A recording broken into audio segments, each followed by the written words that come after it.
안녕하세요. 세리상담센터 임상 및 상담심리학 박사 최세환입니다. 오늘은 요즘 많이 이슈가 되고 있는 장윤기 사건에 대해서 이야기할까 합니다. 그 전에 우선 그 희생되신 분과 그 가족들에게 어, 심심한 조의를 표하는 바입니다. 여러 가지 그 장윤기 범인에 대한 그 이야기들이 나오고 있습니다. 제가 생각할 때 어떤 범인의 심리 상태를 밝히는 것도 중요하지만 그 못지않게 더 중요한 건 앞으로도 이런 범죄가 일어날 것입니다. 그런 경우에 우리가 그 피해자가 되지 않는 법을 이 장민기의 심리 상태와 연관시켜서 이해하는 것이 굉장히 중요하다고 생각합니다. 가해자에 대해서 지금 두 가지 이야기가 나오고 있습니다. 하나는 사이코패스라는 이야기가 나옵니다. 그 사이코패스는 사실은 그 심리나 정신의학 전문 용어는 아닙니다. 원래는 antisocial personality disorder, 반사회적 인격장애, 반사회적 성격장애가 맞습니다. 그래서 우리가 가급적 용어도 좀 통일해서 쓰는 게 좋지 않나 하는 생각을 합니다. 또 반사회적 인격장애 외에 또 이야기되는 것이 성도착 장애에 대한 이야기도 되고 있습니다. 근데 저 생각은 음, 이게 우리가 판단하기 앞서서 해야 되는 건요. 이 사람을 직접 만나봐야 됩니다. 전문가. 만나봐야 되고 또 그 사람 주변인들한테 어떤 이 사람에 대한 어떤 정보도 얻어야 되고 또 필요한 경우에 전문가가 심리 검사를 했을 때 이 사람의 어떤 심리 상태에 대한 우리가 가설을 세울 수 있는 겁니다. 지금 이게 추측밖에 할 수가 없어요. 반사회적 인격 장애에 더해서 나오고 있는 게 이제 아까 성도착 장애라고 이야기했었는데 제 생각은 음, 더 추가되는 문제는 반사회적 인격 장애입니다. 성도착은 여기서 주된 문제는 아닙니다. 살인을 했기 때문에 그게 더 추가되고 그리고 제가 경험한 바로는 성도착이 있는 사람들이 살인을 하는 경우 많지 않습니다.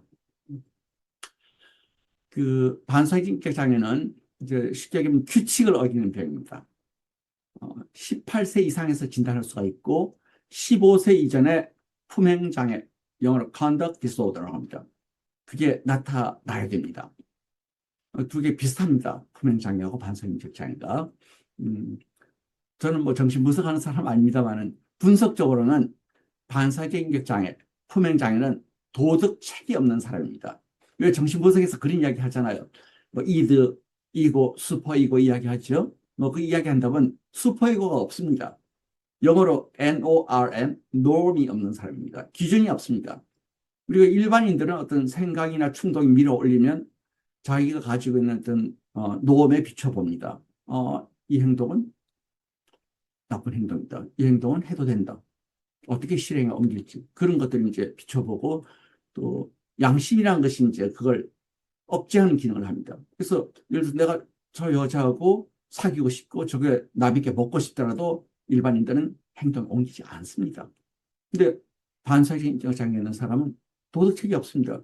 어떻게 되겠어요? 충동이 올라오면 바로 행동에 옮깁니다. 뒷일 생각 안 하는 특징이 있어요. 굉장히 중요합니다. 뒷일 생각 아닙니다. 즉각적인 욕구 충족이 아주 중요합니다. 이번 사건에서도 그런 게 나타납니다.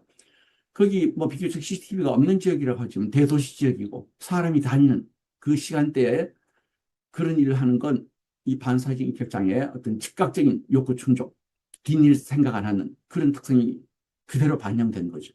그래서 우리가 뭐 백주 대낮에 그리고 문도 뭐 느슨하게 하고 그런 경우들이 많습니다. 여자분들이. 또 신문에 방송에 나는 것들 보면요. 대낮에 뭐 가정집에 들어가서 성폭행을 하고 뭐 살인을 하고 하잖아요. 충분히 가능합니다. 일반인들이 반사회적 인격장애의 그런 특성을 모르기 때문에 그 표적이 되는 겁니다. 보통 사람 같으면 만약 그런 생각이 들더라도 낮인데 뭐 이웃들도 왔다 갔다 할 거고 애들도 학교 갔다 올 시간이고 또 뭐 우유 아줌마도 올 수가 있고 해서 그 생각을 연기시키고 행동에 옮기지 않습니다. 근데 반사회적 인격장애는 충동이 밀어붙이면 뒷일 생각 안 한다고 했죠. 바로 밀어붙입니다. 그래서 이런 걸 생각할 때는 우리가 반사회적 인격장애 어떤 성폭행이나 살인 같은 그런 범죄의 표적이 언제라도 될 수 있는 겁니다. 조심해야 됩니다. 저도 딸이 있는데요. 밤에도 돌아다니고, 그래서 제가 물어봤어요. 제가 그 세상이 어떤데, 밤에 좀 그렇지 않냐? 아니, 뭐, 어딘 그렇지 않냐? 옆에 친구 있대요. 괜찮대요. 그 자기 생각입니다. 반사회적 인격장애 특징을 안다면 그런 행동은 각적 안 하는 게 좋습니다. 그리고 이제 품행장애에서 반사회적 인격장애로 진행되는 경우가 굉장히 많고, 또 이 사람들은 어, 충동적이고 공격적입니다. 굉장히 즉흥적이고 또 과시하는 면도 있습니다. 그 흔히 그 폭력배들 조직에 있는 형님들 보면 뭐 해가지고 있죠? 문신해가지고 있습니다. 차도 표시가 나죠. 눈에 튀는 차, 고급차. 그러니까 과시적인 이런 면이 있습니다.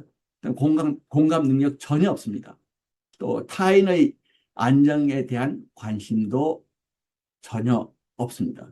그래서 이 사람들은 아주 이른 나이에 음주, 흡연, 성생활을 시작을 합니다. 그 충동 생기면 바로 행동에 옮기니까 차에 비유한다면요. 브레이크가 없는 차입니다. 이 사람들이 또 어떤 특성이 있냐면요. 상당히 영리한 구석이 있습니다. 상황을 모면하거나 자신에게 유리하게 하기 위한 잔머리는 구립니다. 이번에 이 장윤기라는 사람도 뭐 아주 머리 꼿꼿이 세우고 당당하게 있다가 그저께인가 뉴스 보니까 판사 앞에 법정에 섰을 때는 고개를 숙이고 있더래요. 왜 그랬을까요? 갑자기 괴착감이 생겼을까요? 아닙니다. 자기를 좋은 사람으로 보여요. 어떤 사람들한테 자기가 특히 좋은 사람으로 보여야 앞날이 편해진다는 걸 이 사람은 알고 있습니다. 그러니까 그 상황을 모면하기 위해서 잔머리를 굴린 겁니다. 제가 그 대학을 마치고 대학병원 정신과에 임상심리 수련을 받던 시절이 있었는데요. 그때 서울의 유명한 그 사창가 지역에 포주가 환자로 입원을 했어요. 왜 입원했냐면요. 키로뽕 해가지고 입원했습니다. 머리 쓴 거죠. 붙들리면 교도소 가는데 정신과 입원해 있으면 정신과에서는 법적인 문제는 삼지 않습니다. 근데 그 환자가 제 담당이었는데요. 속된 말로 제가 처음에 굉장히 많이 쫄았습니다. 그 이력을 보니까 대단하더라고요. 존속, 폭행에 뭐에 뭐 범죄가. 근데 거기다 대고 뭐 어떻게 오셨습니까? 뭐 심리검사 한번 해봅시다. 그러고 하면 이게 몸이 성치 못할 것 같아서 상당히 걱정을 했었는데 어, 아주 공손하고 보통 제가 그분 방에 들어가면 서가지고 있습니다. 부동자세로. 선생님 같은 분들이 자기 같은 인간 쓰레기를 위해서 이게 고생을 하시는데 자기가 앉아 있을 수가 없대요. 거기에 초보 심리학자들이 정신과 선생님들이 많이 속습니다. 원래 그런 특성이 있습니다. 나중에 여담으로 저한테 그러더라고요. 뭐 선생님 같은 분들이 자기 그 관할 구역에 나와바리에 오신 일이 없겠지만 혹시 오시면 저희가 제일 이쁜 아가씨로 그 모시겠다고 그런 이야기도 하고 갔습니다. 그때 불행히 도 못 가봤습니다. 그것도 이런 사람들이 어떤 특징이 있냐면요. 처벌이나 교육으로 전혀 치료가 없습니다. 이거는 심리학 책에 정신학 교재도 나와 있는 이야기입니다. 그때뿐입니다. 그러니까 처벌이나 교육으로 치료 효과가 없으니까 교도소에 넣어두고 교육하고 밥 먹이는 건 아무 효과가 없습니다. 거기 가가지고 기술만 더 높아져가지고 나오는 경우가 많습니다. 흔히 우리가 학교 간다 그러죠. 학교가 교육부 소속의 학교가 아닙니다. 여기는 법무부 소속의 학교가 있으니까 새끼 밥이 나옵니다. 그러니까 이제 이게 이런 특성이 있기 때문에 치료율도 범죄율도 재범이 높아질 수밖에 없습니다. 치료는 결론만 이야기하면 아주 어렵습니다. 우선은 인사이트가 없습니다. 자기 자신의 병식이 없습니다. 내가 잘못된 게 없는데 무슨 치료를 받아? 그렇기 때문에 치료 장면에 나타나지도 않고 치료를 받더라도 굉장히 건성건성 받고 치료 과정 중에도 무수하게 재발을 합니다. 또 정신약물에도 효과가 거의 없습니다. 그나마 경험 많은 심리치료, 심리상담 전문가가 장기간 집중적인 상담을 해야지 개선될 수 있다고 되어 있습니다. 우울증이 합병증으로 있는 경우가 있습니다. 이런 경우에는 우울증 약에는 반응을 하겠죠. 나이가 들면 증상이 다소 감소하는 경우가 실제로 많습니다. 우리가 젊을 때 껄렁껄렁거리고 그리고 깡패 지하고 다니다가 나이 70, 80 돼가지고 그런 사람 잘 없죠. 이건 이제 나이 들면서 증상이 자연완화되는 거라고 할 수가 있습니다.